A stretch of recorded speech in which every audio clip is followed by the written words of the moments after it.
Hi, this is Tiffanie Travels. Welcome back to my channel. We help women and families travel, build wealth, and live richer. So on my channel, you'll find interviews with expats as well as travel vlogs around the world. So today we're talking to an expat in Mexico. So I'm going to bring her on here.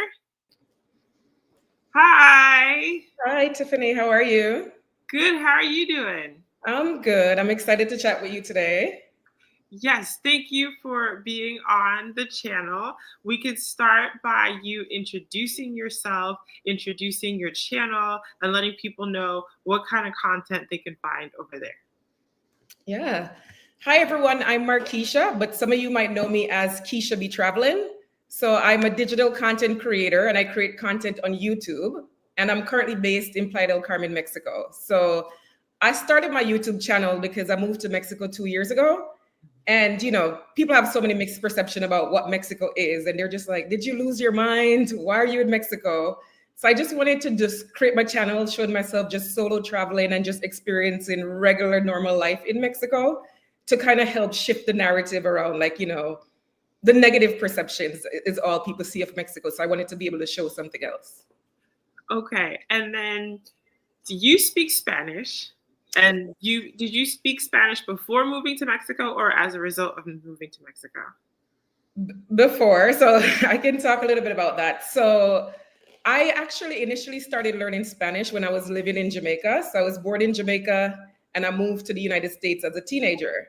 So I started learning Spanish at St. Hilda's High School in Jamaica. So shout out to St. Hilda's. And, I feel like we were coming along, we were getting advanced, we were learning to write compositions and things like that. Moved to Brooklyn and, it was just basic Spanish. But when I went to undergrad, I decided to major in Spanish. So I was a Spanish major. Okay. And I studied abroad in Madrid, Spain for 1 year. So I did a program that didn't allow us to speak English. And I had a group of 4 friends, and we were kind of the only kids who followed that actual rule and just spoke Spanish 100% of the time for 1 year straight, no English. So that's how I learned initially. Oh, okay. Yeah. How interesting. Okay, so you were you planning on teaching with that kind of degree? What were you thinking you were going to do with a Spanish degree? It's so funny because my aunt asked me that when I was in undergrad, and I was just like, I just like Spanish. So I was a Spanish and psychology double major. I just feel like just Spanish is just one of those things. It's like my life mission of like, I must speak it at a native level before I leave this earth. So I just feel like that passionate about it. So I double majored in Spanish and psychology. Very nice. Okay. And so you double majored Spanish, so you speak Spanish from Jamaica. Okay. I have a Jamaican background as well. My parents are Jamaican, both of them, my whole family, and they came to the US. So what part of Jamaica are you from? Yes, I'm a country girl. I grew up in the country. I grew up in Brownstown, St. Anne, Orange Hill, Milford Road to be specifically. So yeah, I grew up in the country. Nice. Okay. So I'm going to have to ask my mom about that. She probably wasn't too far. I think she's in St. Catherine. And that's like neighboring parish, right? We're cousins. All right. So then now you chose Mexico. Why did you choose Mexico? It happened randomly, It happened randomly. Like if somebody would have told me I would have been living in Mexico, I would have been like, you lost your mind. So the pandemic happened and I was living in New York. I've lived in Brooklyn for a really long time. And I just felt like I wasn't doing anything New York specific. Okay. So I got a remote job during this time. And one of my coworkers just kept being like, apply for this program in Tulsa called Tulsa Remote. Okay. And they were basically just paying remote workers to come live in Tulsa, Oklahoma for 1 year. Okay. I was like, okay, I'm going to apply and see. Went back and forth, eventually did the program. Met some great, amazing people while in Tulsa, like loved my experience there, but I just knew it wasn't the place for me. So I'm chatting with a friend one day and I'm kind of like, I don't want to sign another lease here. I feel like I just want to do something for the summer. And literally, she's like, somebody posted an apartment in Playa del Carmen, Mexico, in our Tulsa remote Slack channel. Reach out to the person. And I was like, okay. I reached out, and it literally just lined up where I'm like, my lease was ending the day that the apartment was available in Mexico. And I also happened to be coming on a solo cruise for my birthday. And I realized you could get over to Playa del Carmen from Cozumel, where my ship was going to dock. Oh. Yeah. So then I was like, okay, stars are lighting up. This is kind of weird. So I did my solo cruise, got to Cozumel, ran off the boat, and I'm like, okay, I'm going to take the ferry to Playa del Carmen. I'm going to look at this apartment for the day. I had one friend who was living here at the time. So I was able to catch up with her. And then, I made it back to the boat with like 15 minutes to spare. And yeah, basically, I was like, okay, this is going to be a cool summer opportunity to brush up on my Spanish. I haven't spoken Spanish in like 14 years at this point, like on a day-to-day. And it's going to be a cool story I tell somebody one day. I went to Mexico for 3 months for the summer. And here I am now, 2 years later. 2 years in the same city, Playa del Carmen. Yeah.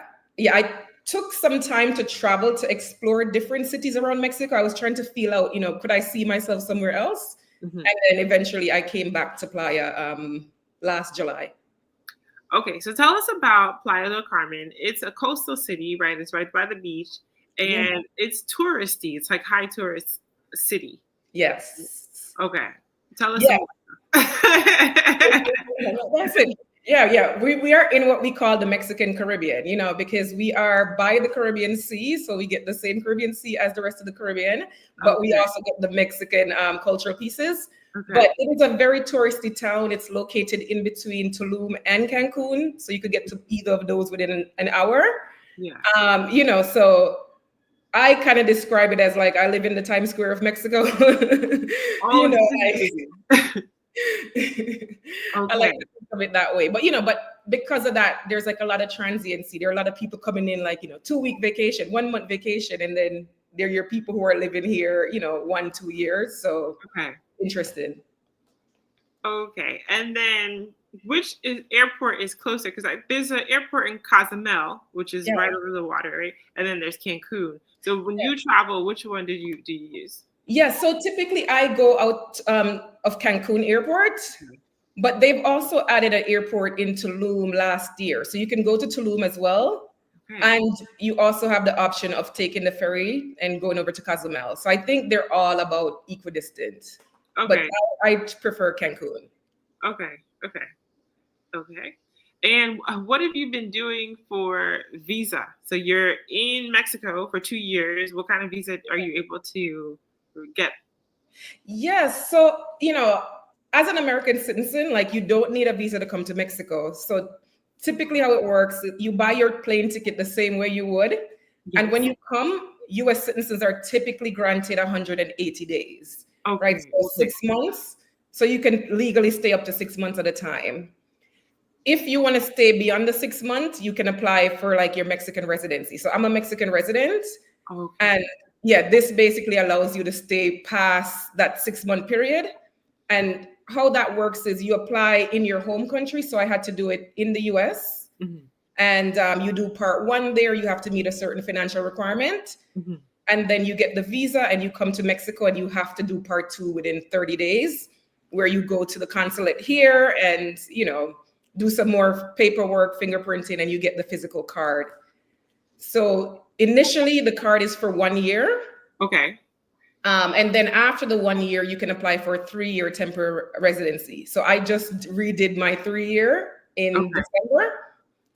So after that, you can become a permanent resident. So yeah, it takes a couple years. Okay, we have some people who joined. We have Ruby. Hi, Ruby. And anybody else, feel free to say hi. This is Keisha Be Traveling. You can find her on YouTube. So you have dual citizenship and then residency in Mexico. No, so I'm a resident. So it's the equivalent of having like a green card in the US. Like, when a person have like a green card, that's kind of what I have here in Mexico. But you still have your Jamaican citizenship. No, I actually don't. Yeah. Listen, when I was moving to the US, the US passport is gold in the Caribbean. And it is, right? It has a lot of power. Uh-huh. So my parents were like, when you go into that room and those people ask you if you want to give up your Jamaican, say yes. And I think I moved to the US at a time where dual citizenship was not a thing yet, right? You had to choose between one or the other. Okay. And so I just never got my Jamaican citizenship back, after that. Okay, I understand. We got a couple more people. So we have Viv here. She said, "Wagwan, wagwan, everybody." Oh, you know Viv? Yeah, that's one of my Jamaican followers on YouTube. So wagwan, Viv, welcome. My mom is here. She said, "Hola, ¿cómo estás, mujeres?" Estoy bien. Hola, bienvenidas. She said, "Yes, the American passport is gold." She agrees with you. Big up, big up. Yes. We also have Tokendi. I think that's how you say it. Travel. I hope I said it right. Tokendi. Hi, welcome. Okay, Viv is in Kingston at work right now. So, speaking of Kingston, do you think you would ever move? So you've lived in the U.S. and you've lived in Mexico. You think you would ever move back to Jamaica? I don't know. I feel like right now I love Playa so much. Uh-huh. So I don't know. But then again, I was never planning on moving to Mexico. So right now I'm just kind of letting life guide me. Yes. So I'm not sure yet. I'm not sure. All right. So tell us some of the differences in your experiences between Jamaica, the U.S., and Mexico. Mm-hmm. Ooh. So okay. I think one thing people forget is that Jamaica is a tiny little island, right? Yes. And then I'm coming from like big USA, big Mexico. So geographically just very different. Uh-huh. I think sometimes in Mexico, I feel like culturally it can be very quiet sometimes, I notice, whereas like Jamaica is a very, noisy culture. Like you're going to hear noise, you're going to hear cars, you're going to hear boop, boop, boop, people just, like I can go to like, for example, a carnival here in Mexico and it's so quiet. Like people aren't dancing, they're just, so I'm used to coming from like a dancing culture. We're always moving and, so that can be a little bit different. I'm trying to think of some of the cons that me and my friends joke about here in Mexico, like just getting used to things again, like, okay, power outages once in a while, where I'm like, oh, okay, in the US, we don't have to worry about that. Like, I think I experienced one power outage in 20 years. So, and then when like the electricity goes out here, your water goes out, right? So like you got no water, you got no light. So getting used to the small things, like when it rains, it floods here. And I'm like, the drainage system is like not as good as like the US. So little things like that where I'm like, oh yeah. There are certain US luxuries that you are used to, that you took for granted when you were there. Okay, Viv says there's no quiet moment here in Jamaica. You have animal noise, car noise, music noise, people noise, truck noise, every noise. Okay, and she says to stay in Playa. Here we go. She says stay in Playa, and she's moving. She's gonna move there. Yes. I'm so glad she found me. She found me through one of the videos I posted of like, doing some Jamaican dances and stuff like that. And I'm like, yes. There are a few of us here. There are a couple Jamaicans, not a bunch, but 5 to 6. Okay. My mom said you would not move back. And then she wants to know what was the deciding factor for moving to Mexico? Yeah, no, I was saying earlier, it just kind of lined up where, I was like looking for like a short-term lease and there was a lease available here, an apartment available here for the summer. And because it was a Spanish-speaking country, I was like, okay, I'm going to go and brush up on my Spanish. So I think that's also like a big deciding factor in where I live too. Like, like I have to be able to speak Spanish wherever I go. So yeah, sometimes I tend to gravitate more towards the Spanish-speaking countries so I can continue to improve. So that's definitely a pro of being here. Okay. So I have a question about the plumbing because I've spoken to people in different cities around Mexico, Merida or San Miguel de Allende, and they talk about not being able to flush the toilet paper. So is that a thing in Playa del Carmen? Like, how is the plumbing? Because they say it like it's something you get used to, like you were saying, the power outages. I don't think I could get used to not Yeah. being able to flush the toilet. So my city that I go to, because I'm on a search of where am I going to go, I need to be able to flush toilet. Yeah. The little things that you get used to after 2 years that I forget about, like, yes. So in a lot of places, the plumbing system, is not as advanced. So you can't put the toilet paper in the toilet. So like, for example, when I go to my gym, there's usually a little basket and you put the toilet paper in the basket when you're done. Like in all my apartment buildings, I've always lived in luxury buildings that are like, more advanced plumbing. So I'm like able to flush like normal at home. Okay. But it's very common practice to just like put the toilet paper in a little trash can, when you're done. Okay. And do they have signs? Like, how would you know which one has updated plumbing and which ones don't? Yeah, so typically they're gonna be a sign, just being like, "Do not flush the toilet paper." So they're gonna have that in the stall, so you would kind of know. Okay. Yeah. So tell us about the cost of living in Playa del Carmen.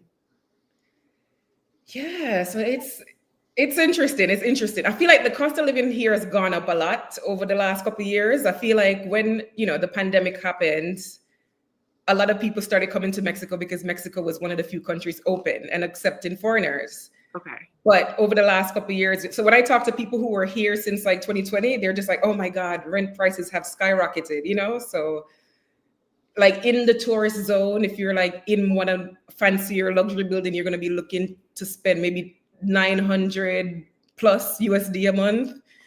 Yeah, it literally kind of depends on like your location too. Like, are you in the city center? If you're in the city center, you're going to be spending more than if you're further out. Mm-hmm. Do you want a rooftop pool? Do you want a gym? Mm-hmm. Do you want all the works? So yeah, so based on what city you're coming from in the US, sometimes it can be comparable. Somebody coming from New York, like, it is cheaper for me here to be in a luxury building than I would be able to do in the US. So there's that. Food, because we're in the tourist zone, a lot of the restaurants tend to have tourist prices. But if you go outside of the tourist zone, you can probably get 4 tacos and a drink for like 100 pesos, which is about $5 US. Okay. So if whenever you come out of the tourist zone, it gets cheaper. But we are in the Times Square. I keep joking. So a lot of it is going to be catered towards the tourists and be higher priced. Okay, and then. So you said 900. Was that for a 2-bedroom or a 1-bedroom, or what was that? Could be one, could be studio. Okay. I feel like on average, I've always paid around like 1,000 for most of my places or more. For like a studio for a 1-bedroom. So, but it kind of depends. Like I have a certain quality of life I like to live. It don't got to be yours, but but I have had friends who are paying like 600. Like they don't need the luxury building, they don't need the gym, they don't need all the works, and you could go down the street and pay that. So it kind of all depends on like the quality of life and your standard of living. Okay. And then, so did you move? Did you say you were in Tulsa and your contract was up? So how did you fund, or how do you fund this lifestyle abroad? So for the Tulsa remote program, you basically just moved to Tulsa, but you kept your existing job. So it wasn't necessarily that they gave you a job. It was more like, are you already a remote worker? And can you move within a year? So you move with your existing job. So when I came here, I was contracting. So I moved here with the same job I was doing in Tulsa. So I, was doing it here. Mm-hmm. So that's basically how I've been able to just work and live here. Well, that's great. That's continuity. So you were able to take your job. Okay, good. Yeah. So Ruby wants to know if you are fluent in Spanish, and do you know any good Spanish schools? Yeah, very, very, very fluent. Yes, but for me, my Spanish will never be good enough. It'll never be perfect, right? So for me, every single day, I'm still working on it. So I live my life in Spanish, but Playa del Carmen, as I said, is very touristy. So it's very English speaking. So like I live a very different lifestyle where I'm like, I constantly need to be around people who are speaking Spanish to me. So, I'm pushing still every single day. In terms of good Spanish schools, I know they do have some bilingual schools. There's a list in a group chat I have that I can probably share with you and you could send later. But also there are people who do like, private one-on-one lessons, like there are language exchanges that you can go to just practice with other people. So there are plenty of opportunities here to practice and perfect your Spanish. Yeah. Ruby, are you stateside? So we'll give her some time to respond, because I have a Spanish tutor and she does lessons over Zoom. So I can give you her information. I meet with her once a week. If you email me, I will email you her information. She's pretty flexible, and you can have some Spanish lessons there, because I also have a burning desire to be fluent in Spanish. I have a tutor and we work together.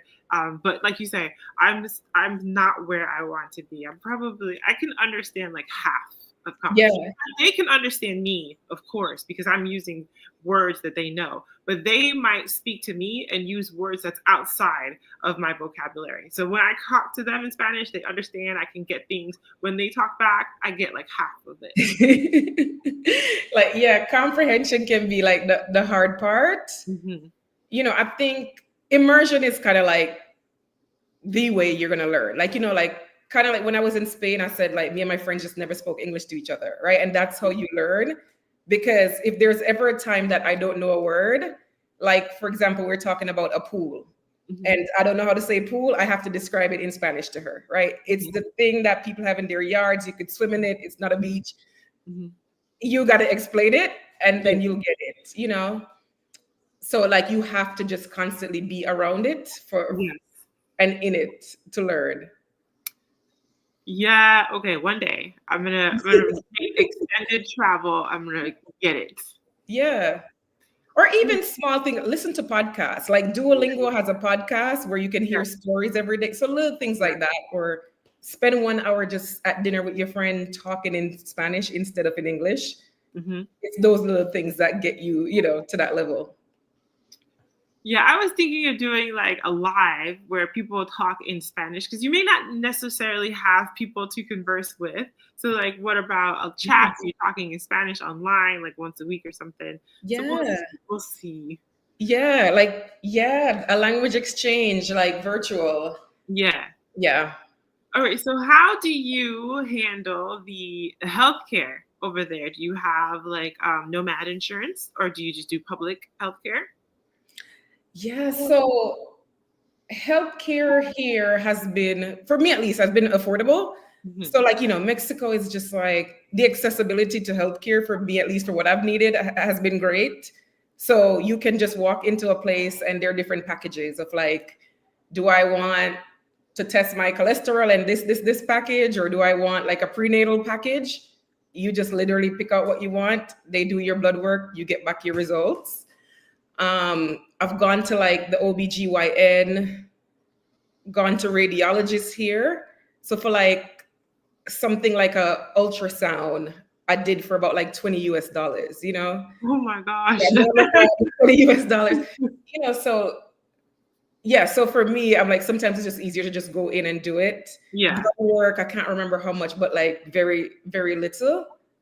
So I feel like if you're doing some of the less complicated things, it's fine. Like the OBGYN, for like the consultation, all the tests, the STI screenings, all those kind of things, and a transvaginal ultrasound, I came out spending about like $200 US, and without having to go to another doctor. So like I was just there and she's like, we're going to do an ultrasound. And I was like, whoa, you're not going to refer me to a radiologist that I have to go back to another day at another time? Yeah. It's a lot of like, we're going to get what you need done here today. Yeah, it's a lot more easier, convenient. They have a goal of actually having you have this service done versus insurance restrictions. Like, we can't do this here, we can't do that here. Yeah. So for me, yeah, I've gone to the doctor here in Playa del Carmen. I've gone in Cancun. I've gone in Oaxaca. And it's usually just fairly straightforward walk-in. I've done dentists here too. So I think, as a resident, you do get access to insurance. I haven't tapped into that yet, but I've like just gone in and popped in as I needed it. Okay, so Viv wants to know, you were talking about the $600 apartments. She wants to know, is that a good distance away from the city?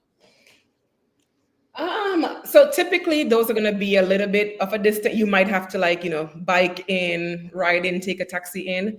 But I know somebody who lived not too far away, but I'm going to say this is just not the norm, right? And some of those are probably going to come with issues, right? You're going to have like issues with mold and plumbing and all of these other things that might be headaches. So I think typically when people post things online, like I moved to Mexico and I pay $500, they're not talking about a region like this. Like it's possible, but it's not. Yeah, like this is a very, very touristy region here. Okay, Viv wants to know, do you ever order things online while in Mexico? And what is your experience getting them? Yeah, so typically I use Amazon Mexico. So a lot of these companies online have like their Mexico version of it. So like Amazon, I just ordered a book that came yesterday. So it kind of works the same way, except you go onto the Amazon Mexico website. In Mexico I've used. I think ordering though off of like a US site and getting things shipped here can be difficult. So people order some stuff and it just disappears and it never comes. Okay. Or if like a family member were to send you something, it might never come. But if you're using that, or there's this thing called Mercado Libre, which is kind of like an Amazon here too. But I have noticed recently with the tariffs and all the things happening up in the US, they did ask me to put in my residency card number when I was ordering this book off Amazon a few days ago. So that's something they're starting to implement now recently, where it's like you have to put in your residency number to order from some of these websites and get it sent here. Oh, okay. Okay. Yeah. So do you feel safe walking around at night? I imagine so, because it's like a touristy location. Yeah, I feel pretty sometimes I feel like I'm too lax. I'm too lax, but like I live in the touristy part of Mexico, so it's just like I live in the Times Square of Mexico. So there are always people around, right? Like getting away from people is the hard part for me. There's always people, there's always crowds. But I'm also cautious about what streets I'm walking down. I'm gonna walk down the most populated streets if I'm coming back at night. Okay. I'm not going to go over to like a street with no people, so you still have to take precautions, depending on where you are in the city. If you're outside of like the tourist zone, I would take a little bit more precaution and probably take a cab. So you still have to think about safety, as well. Do they have Uber in Playa del Carmen? No. So here we have taxis. So usually you're going to see the taxis. They have the official taxi sites. Or you can just grab them off the street. So they're like white and they have like a little blue strip that say taxi, so they look official. So that's how you move around most of the time here. So Viv says the ultrasound here is expensive. Yeah. And that's after insurance. We're still paying sometimes hundreds of dollars. Yeah. Yeah, a lot of people come to Mexico too for like medical tourism, right? A lot of people will come here to get their dental work done, and like a lot of US citizens come here for that because it's a lot more affordable than doing it in the US or Canada and other places like that. Yeah, so tell us about your YouTube experience. I found your page because you had posted something, I think it was like you're quitting YouTube, and YouTube recommended it to me. And then I saw you were Jamaican and speak Spanish and living in Mexico, and I was like, oh, subscribe. Yeah, so I started off initially on TikTok. So I was a TikToker for a year before I moved into YouTube. So, I built up this big platform on TikTok. And then last March, the government started talking about like TikTok bans and all this stuff. And I'm like, okay, I'm going to stop pouring all my energy into this. Huh? Banned in Mexico? No, TikTok ban in general. Okay. So I just got to a point where I'm like, okay, I'm pouring so much energy into this. I am TikToking like crazy. Yes. And I don't know if this thing is going to go away. So let me stop. And I started my YouTube as like a continuation of my TikTok Okay. because I was about to go on this 3-month journey around Mexico to explore other regions of the country. And I thought, okay, this is the perfect time to just kind of just document that journey.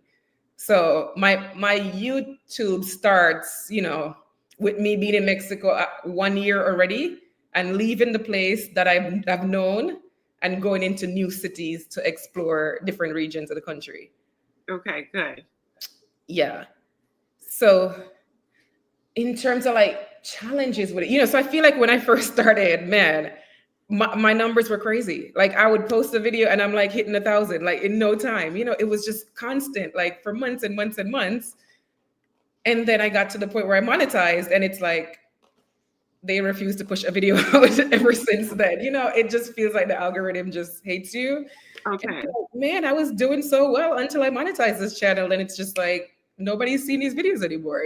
So yeah, there's a little bit of frustration around that for me sometimes. Mm-hmm. Do you still feel like quitting?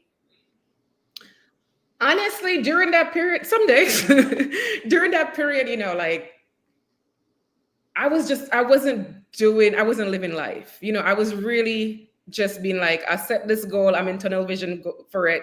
I'm posting every single Thursday, even if I have to sit here for 15 hours and edit this video and not talk to anybody. So I was literally doing nothing but YouTube for months and months and months, right? Mm-hmm.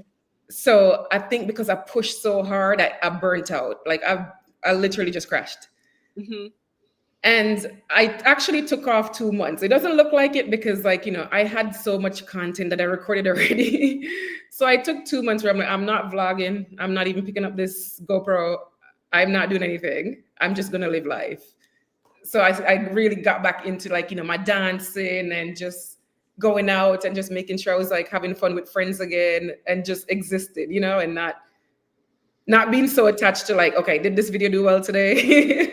Yeah. If it doesn't do well, I don't care. I'm just like, I'm putting it out. Who watches it, watches it. If they don't watch it, they don't watch it. It is what it is. Yeah. Good. Well, yeah, I hope to see more. It is so interesting, and even just Spanish stuff, like talking to people in Spanish, or having like the caption on. That would be cool too. Yeah, I feel like, that's what I wanted to be able to show. I feel like on TikTok, it's hard to see that, because my content that would go viral is not about me speaking Spanish or like being with the locals, which is what I'm doing like 90% of my life, So even people meet me and they're like, oh my God, you speak Spanish, but they're like following me on TikTok forever. And I'm like, yes, that's all I do. That's the thing I like pour so much of my time and energy in. Yeah. On YouTube, I'm able to show those interactions, right? Like my interactions with the locals and like my Mexican friends I bring on there, and you can see a little bit more of like what the reality is, in the day to day. Okay, Viv wants to know about the dentist and the eye doctor. The eye doctor. I have been to the dentist.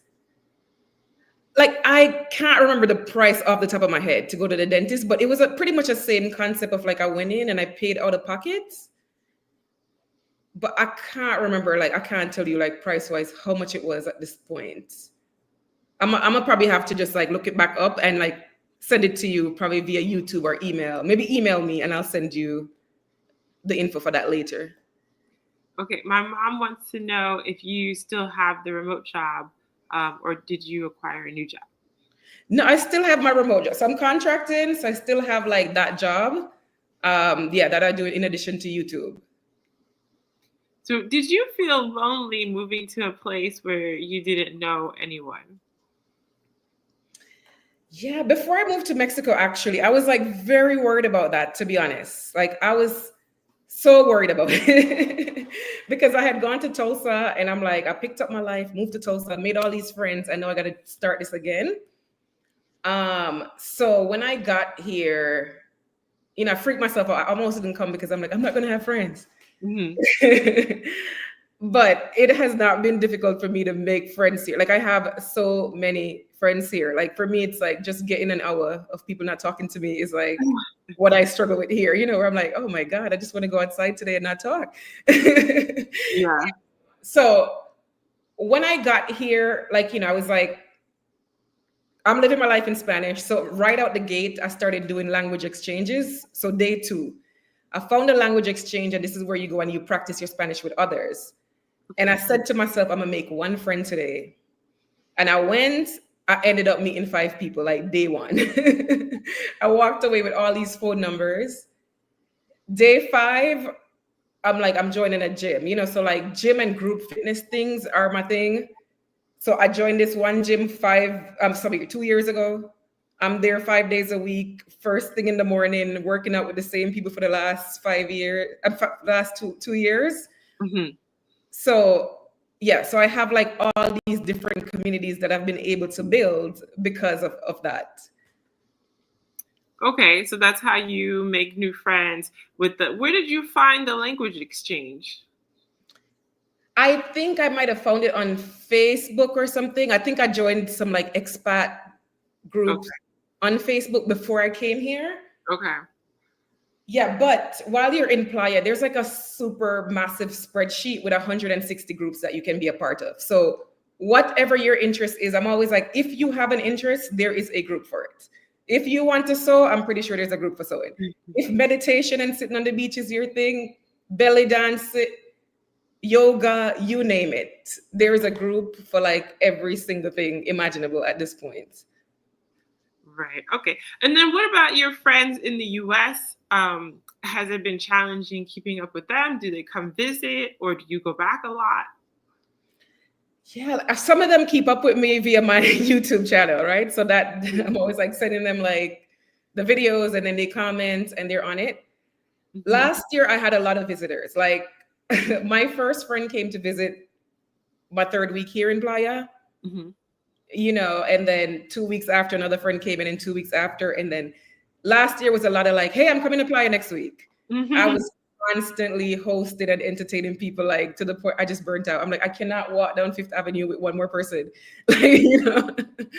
So yeah, I've had probably a good like 10 different friends at least visited over the last year. Okay, good. Yeah. That's nice. I guess because it's so close. Yeah. Like just coming to the Playa. Yeah. And then once they see you start posting things on like, TikTok and IG, they're like, I want to come experience that too, So yeah, I was hosting like crazy. Well, good. So then you don't feel lonely. Yeah. And I'll also add, okay. So basically, in terms of like what my community looks like, I'll talk a little bit more about like what my community looks like here, right? Because I came here knowing no one. And then I connected with my gym people. So I'm with them 5 days a week. I also connected with a Black community. There's a Black community here, and I connected with them like 3 weeks in. There was like a Juneteenth event that they hosted. And I was able to I came in at the right time because I was about 3 to 4 weeks into my journey here in Playa. So I met everybody, so I have my Black community here. I have my fitness people. I'm also into dance. So I got my dance community. Then I also speak Spanish. So I have my Mexican community. So literally when I say I know everybody in this place, it's not even a joke. So I'm always just around people and with people. I feel like I know more people here than I do in New York. And I've lived in New York for 20 years. I know a lot of people in New York as well, Uh-huh. There's plenty, it's almost impossible not to make friends here. Well, good. Okay, that's really promising, I think, for a lot of people. But you seem really social, but it seems like even if people aren't that social, they can still maybe meet a couple of people. Yeah, I know some people have struggled, but for me, my life revolves around my hobbies. So it's just I'm gonna go dance no matter what. I'm gonna be at the gym no matter what, So because I have these big groups that I'm always with in those settings, people are like, this is the girl I have to be friends with. Okay, so Viv wants to know, what's your zodiac sign? I'm an Aries. I'm a fire sign. Fire sign. Okay, they're usually very social. I think fire signs are like the life of the party, energetic. Yeah, I am very much that way, and I've always been.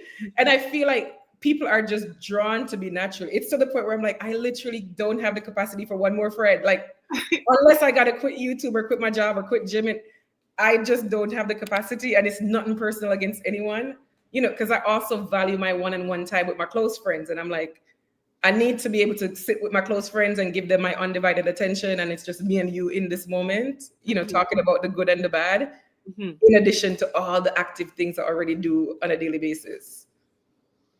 My mom wants to know, what kind of dancing do you do? Everything. Everything. So right now I'm working on bachata salsa. So I do one private bachata lesson every week. And I also go to a bachata class every week and a dance social. So it's here they're dancing bachata sensual. It's more Argentinian, like here, the culture. So that's what I'm working on. But anything dance related, Jamaican dance, I'll do that. I'm very, any type of dance style, I'm like, sign me up, I'll be there. Yeah, we also have in some of my vlogs, we have line dance here. So there's a guy here, oddly, he does line dances. So you learn all the American line dances, Okay. So that happens very frequently. So yeah, I'm just, dancing is just like breathing air for me. I'll be suffocating if I'm not doing it. You got to do it. That probably might be the Jamaican. Yeah. I just got to be moving. Okay. Viv wants to know, she wants to work online in Mexico, and she wants to know, what methods of payment do you use in Mexico? In Jamaica, you can't use Wise or PayPal. They only have Pioneer card or Payoneer card. Yeah, in Mexico, to kind of transfer money between US and Mexican accounts, people use Wise, but I'm seeing you're saying you don't have access to that, or PayPal. I'm not sure actually. I don't know. Maybe you might have to get a Mexican account. I'm not sure. Well, how do you handle your banking? So I was wondering, I wonder that when people move abroad, did you open up a Mexican bank account? I just use my regular accounts just the same way from the US, like my regular US debit cards and credit cards. Yeah. I also got a Wise card when I was here. So the Wise just makes it easier to, if I need to send money to my landlord or somebody like that, I can send it through Wise. Usually for the ATMs, there's a little fee. So if I use my US card, there might be a fee. And I have a Santander bank. So there's one here. So when I use that, I don't have to pay a fee. Okay. So yeah, so typically the ATM works the same way. You just have to pay a small fee to just take out, the money. Okay, Viv asked, have you traveled to other parts of Mexico, and is Playa still your number one? She likes Merida, and Querétaro so far, based on what she's watched. Yeah, so I actually spent 3 months traveling through Mexico. So if you go back to the start of my YouTube channel, I started off where I was leaving Playa del Carmen, and then I went to Merida for 2 weeks, and then I did 1 month in Mexico City, 2 months in Oaxaca, and then I did 1 month in Medellin, and I came back to Playa. But in terms of other parts of Mexico I've visited, I've been to, Cancun and Tulum, which are down the street, Bacalar, which is closer to the Belize border. Oh my God, I'm blanking on all the places I've been at this point, but I'm I've traveled around to a bunch of different parts. I haven't yet been to Querétaro. But yeah, if you go back to some of my earlier vlogs, you'll be able to see my time in Merida. If you're curious about what Merida is like or what Oaxaca is like, I've been to Oaxaca a couple different times. I was there again for Dia de los Muertos in November, so you could see a little bit of what Oaxaca is like. Okay, so you went to Medellin for a month. What was that like? That's on my list too. I'm going to Medellin for 30 days, and I'm going to sit in the city of Eternal Springs. I'm going to look at the mountains, and I'm going to go downstairs, get my Uber, and get some good food. Yeah. So Medellin was interesting. Yeah. So actually, watch my Medellin playlist, so you'll see. I had a month there. Medellin is beautiful. Let me start with the good. Medellin is beautiful. It's gorgeous. It really is the city of eternal springs. It is the greenest place I've been ever. You know, like just trees and mountains and beauty. Um, I was in Manila, which I liked. So I had access to like pretty much everything, all the restaurants and coffee shops, and you're easily walkability to Poblado. Okay. What did I love? I feel like I went the wrong time of year. I went in June, so it was rainy, which I didn't realize it was going to be raining like every day. Okay. It rained all but 2 days. So for me, it was a little bit harder to connect with people I found there. Like in Playa, it's so easy to make friends because it's so small and it's walkable. Mm-hmm. Whereas for me, it took me so long to find the different communities. Like I even post about like connecting with the Black community, which happened like towards the end of my trip. Mm-hmm. But I felt like I just had a hard time finding where people were, and versus here, I just go outside and I make a friend by walking down the block, so it felt a little bit different for me there. It's bigger, so just much bigger. It's bigger. And then I realized as I was traveling, like walkability is important for me. Like I need to be in a walkable city. I don't want to have to Uber to a place. And granted, if you are staying in your neighborhoods, like you can walk. And Medellin is very mountainous. So Poblado is mountainous. So it just felt like I was hiking every time I went outside. It is, yeah. There's a bunch of hills. Yeah. So like, yeah. It wasn't my personal favorite city, but that doesn't mean other people love it and rave about it. Mm-hmm. But I'm glad I got to experience it. Okay, so how would you say that living in Mexico is different from living in Jamaica? I think, well, if I compare it to like the life I lived, like, I was like very much in Brownstown, in Orange Hill, like in the country, mm-hmm. to now being in the Times Square, so in terms of like access to the beach, I'm very close to the beach. I can see the beach from my house. So I'm able to just go to the beach multiple times, just walking, versus having to drive this long distance. And just, I think, access to the beach, as I was showing in that last vlog, it's like, you're on the same beach as the tourists here. So whereas like in Jamaica, it's very private and, the resorts are away and you can't really get access. Mm-hmm. So just being able to just go down to the beach and walk 20, 30 minutes along the beach. What else? Like I get access to like fresh fruits and vegetables here. Like I go to the fruiteria and buy them. Whereas like in Jamaica, I had all the trees. Like growing up in the country, you had all the trees, all the fruits, all the veggies you could imagine. Raised your own chicken and all that kind of stuff. Like here, I'm more dependent on somebody else doing that for me. Uh-huh. Jamaica, there's more of a seafood culture too. Like, like here, it's so hard to find seafood. I'm like, we're by the Caribbean Sea. Okay. But I would expect a lot more seafood here than what we have access to now. I'm gonna say, I don't know. I'll see if anything else comes to me, or feel free to ask me about specific things, because there might be things I'm not even thinking about because it's so normalized for me at this point, being here. Yeah. Okay. What about conveniences? So what conveniences do you miss from America? From the US, conveniences. I miss the small things, like even like a Target. Like, we do have like Walmart and like, Copel and different stores here, but like just going to a little Target, I do miss some of that kind of stuff. What was I talking to my friend about recently? Public transportation, for example. Like I'm a train girl, like, I don't like to drive. So like jumping on my little Amtrak and I can get to, versus like, okay, driving or you could take a bus, but missing like things like that.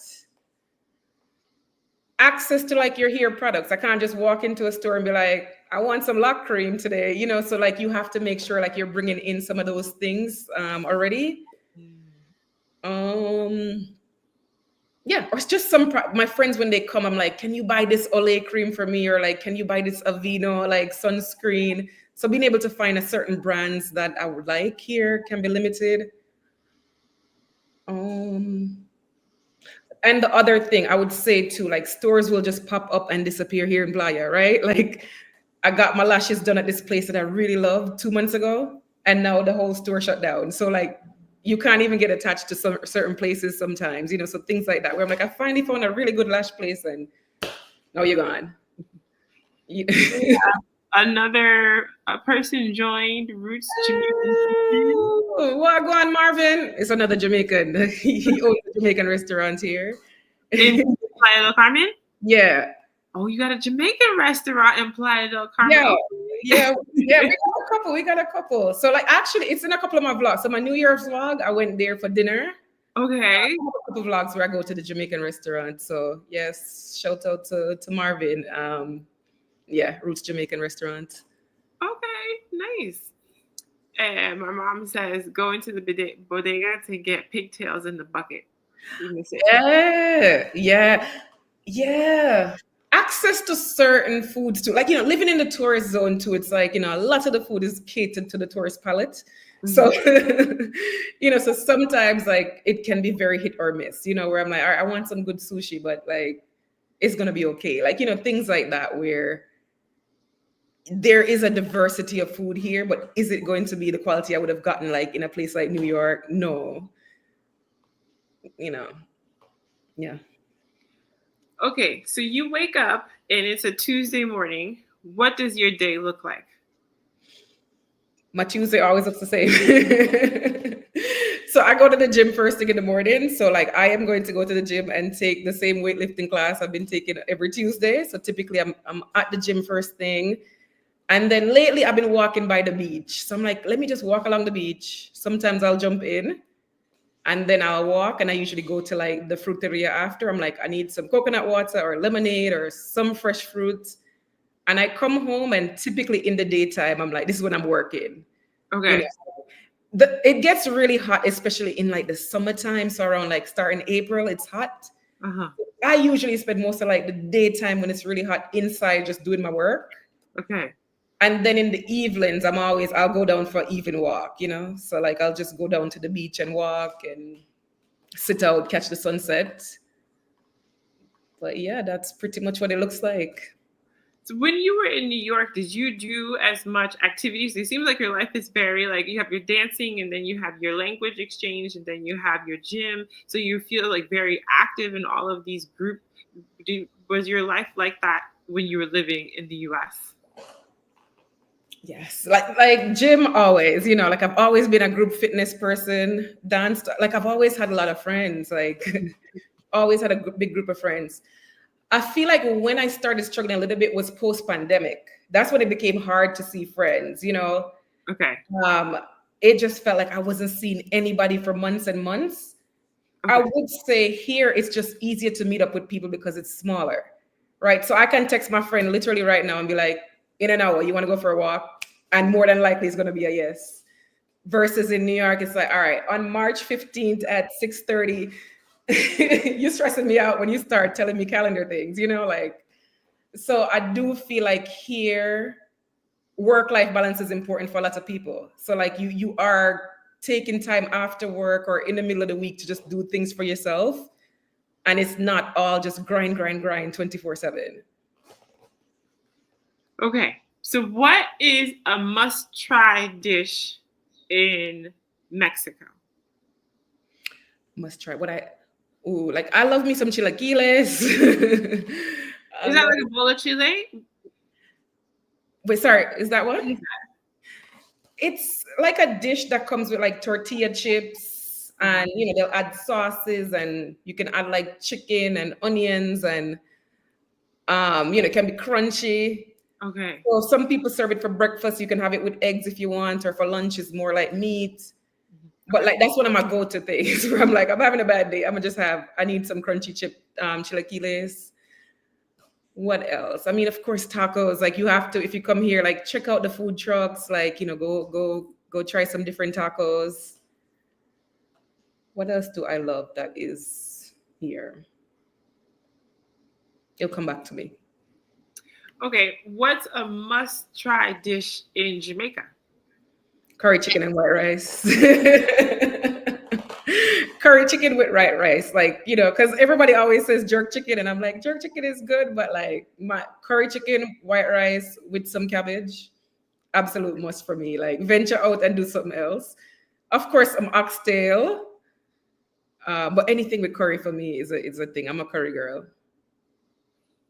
I like the little huts when we go to Jamaica and you get the festival Yeah, and the jerk chicken, but not with the rice. Like it's more like a sandwich. You get the yeah, bread, the jerk chicken, and the festival. I'm like, oh, yes. Festival is this so is it. good. I guess I like that kind of stuff too. Yeah. Okay, so if anybody has any questions that they want to ask Keisha, go ahead and put it in the chat box. Thank you for joining us. I am going to continue to watch you over at Keisha Be Traveling, Yeah. and that's your YouTube channel here. And people can go over there, subscribe, and see your journey. Hopefully, you're going to continue on and we'll see all about it. Yeah, thank you for having me. Yeah, and feel free if there are any follow-up questions, email me. I'll be happy to answer anything else. And I'm Okay. looking forward to following your journey too. Well, my mom says, "What about rundown?" Oh, like stuff like that I haven't had in so long. I'm due for some like really, really good like Jamaican food. I'm due for a trip to Jamaica for sure. They didn't have it in New York, but you haven't lived in New York in like 4 years or so. Is that what it is? Jeez. Yeah, I guess I haven't lived in New York in like 3 years now. Crazy. Crazy. Yeah, this is crazy. Okay. Okay. Well, thank you again for joining. All right. Thank you. Bye. Bye.